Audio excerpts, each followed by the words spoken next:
வணக்கம் மக்களே, welcome to Narmi tax. தினம் ஒரு திருமந்திரம். இறை வணக்கம். பாடல் 30.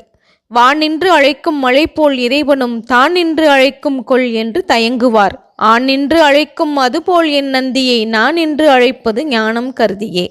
இந்த பாடலின் பொருள், வறண்ட நிலத்திற்கு வான்மழை அவசியம். அதை வாவென்று அழைத்தால் வாராது. மழை பொழிய மேகம் கருக்க வேண்டும். இறையருளும் அப்படித்தான். ஆண்டவன் தானே வலிய வந்து அருள் புரிவான் என்று நம்பியிருப்பர் அவன் அருளை பெற முயல்வதில் தயக்கம் காட்டுவர். ஆண்டவன் தானே வலிய வந்தும் அருள் செய்வான். எப்போது? யார் யாருக்கெல்லாம்? பசிக்கு பால் வேண்டி கன்று தாய்ப்பசுவை அம்மா என்று அழைக்குமே, அதுபோல பக்குவப்பட்ட ஆன்மாக்கள் ஆண்டவன் அருளை பெற அவனை நாடினால் அவனும் அப்படிப்பட்டவருக்கு வலிய வந்து உதவுவான். நானும் என் இறைவனை இந்த பரிபக்குவ ஞானம் பெறவே வா வந்து அருள் செய் என்று வருந்தி அழைக்கின்றேன் என்கிறார்